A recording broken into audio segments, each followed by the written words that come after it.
Welcome back. So we take you back now to our top story. When judgment has been reserved in Deputy Police Commissioner Shadrack Sibiya's legal bid to be reinstated, National Commissioner Fani Masemola placed him on special leave after he allegedly disbanded the KwaZulu-Natal Political Killings Task Team.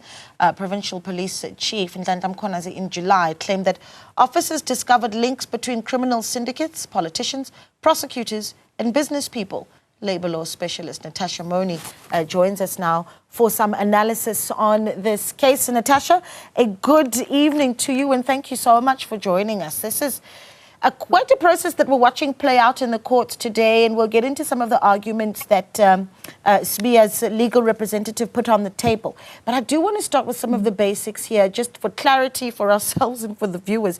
We seem to be talking about the Deputy Police Commissioner's suspension versus the Deputy Police Commissioner's placement on special leave. Now, part of his legal argument is that he says that him being placed on a leave of absence, he says, is a disguised suspension. I think a good place to start is to actually get a distinction of what is the difference between the two. It really is semantics at the end of the day, Naledi. In terms of saying I'm on a leave of absence, it assists you in saving face. It is normally used for other instances such as sickness, illness, and garden leave is also used as a better word for suspension.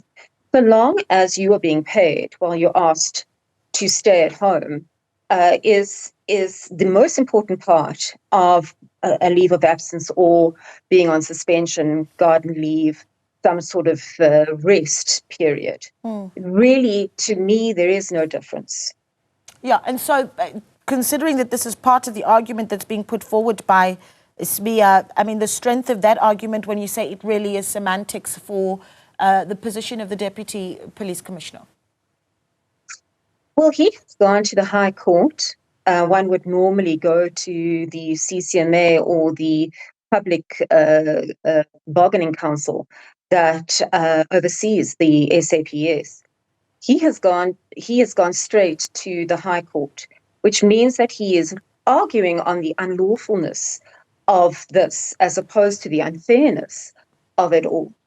He wants to have a chance to respond to the suspension or being placed on an absence without leave. My sense of it all is that this is perhaps a ploy or play on the legal system, attempting to embarrass Masemola and everyone else.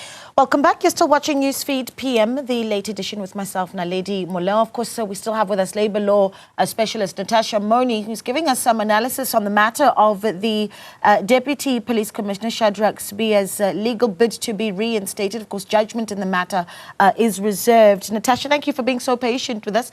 And look, I mean, we did start really with some of the semantics that you talked about that are being argued in court. But let's get to the deeper arguments now. And I want to actually just run through them, if you will.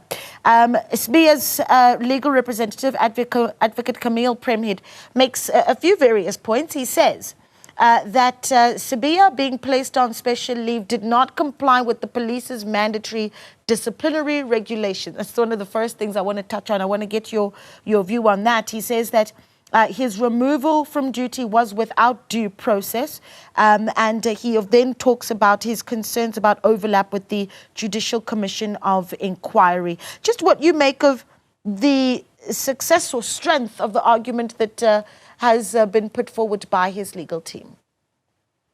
Well, I'm sure you'll agree with me that it is highly technical, and this is not what is supposed to happen in accordance with how the public is to see it and view it. The public wants answers, and they want to be able to trust that that General Masemola is doing the right thing. What we do know is that he used Section 207 of the Constitution, which allows him, only him, he has the authority to manage police operations and take administrative actions.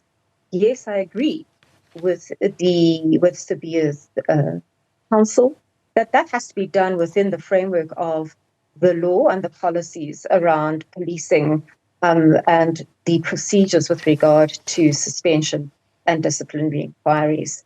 As to the dovetailing of the commission and what the police have to do, I would argue that is different, but I do not know the setup in terms of what the commission's powers and authority is over the disciplinary inquiry.